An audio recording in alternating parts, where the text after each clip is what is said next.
હા, હવે આગળ જોઈએ. આ રીતે પ્રશ્ન ચિહ્ન હોય મિત્રો, તો હુ, વેર એવા શબ્દ હોય તે પહેલાં મૂકવાના, અથવા તો ઇઝ હોય તો ઇઝ પહેલાં મૂકવાનું. આ બધું તમને ખ્યાલ આવવો જોઈએ, એના જવાબો તમને મળશે. હવે 12મી એક્ટિવિટી છે એ આપણે જ્યારે ટેક્સ્ટ બુકમાં જોઈશું પછી તમને તરત જ આવડશે, પણ તમે ફક્ત જોઈ લો કે નામ આપેલું છે રવિ, બરાબર. પછી 10 years old એટલે 10 વર્ષનો છે એમ અર્થ થાય. સ્ટુડન્ટ, ટોલ અને ન્યૂ બેગ. તો રવિ ઇઝ અ બોય એટલું તો તમને ખબર પડશે કે રવિ છોકરાનું નામ છે. છોકરીનું નામ હોય તો ગર્લ લખવાનું, તો બરાબર.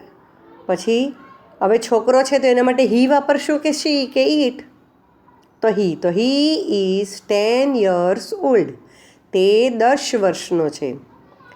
હી ઇઝ અ સ્ટુડન્ટ, તે વિદ્યાર્થી છે.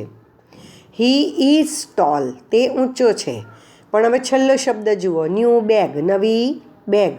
તો હી ઇઝ તો નહીં વપરાય, નહીં તો તે નવી બેગ છે એવું થઈ જાય. એટલે he has a new bag, તેની પાસે નવી થેલી, નવી બેગ છે. એ રીતનું પાયલનું આપેલું છે. તો આવડશે તમને કરતાં? હવે તમારા કુટુંબનો ફેમિલી ચાર્ટ દોરો. એ તો આપણે ટેક્સ્ટ બુકમાં હું હમણાં બતાવું છું, તે પ્રમાણે તમે જોશો એટલે ખ્યાલ આવી જશે. પછી એવું કીધું છે કે કુટુંબનો ફોટો મૂકો અથવા ચિત્ર દોરો. પણ મિત્રો, ચિત્ર દોરવાની ટ્રાય કરજો તમે, તમારા ભાઈ બહેન, મમ્મી પપ્પા, એટલે તમારું ડ્રોઈંગ પણ આવશે, હા ને.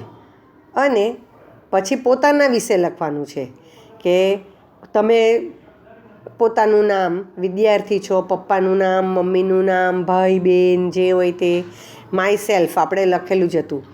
હવે રેલવે સ્ટેશન, હોસ્પિટલ અને પોસ્ટ ઓફિસ એ આપણે એક વખત નોટમાં લખી ગયા છીએ, બુકમાં પણ લખ્યું છે.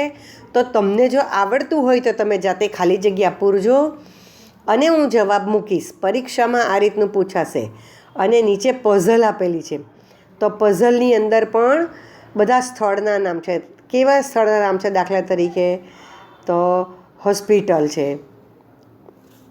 એવા નામ શોધીને તેની ફરતે ગોળ કુંડાળું કરવાની ટ્રાય કરજો. હવે આપણે ટેક્સ્ટ બુક જોઈએ છીએ. પેન્સિલ લઈને બેઠા ને?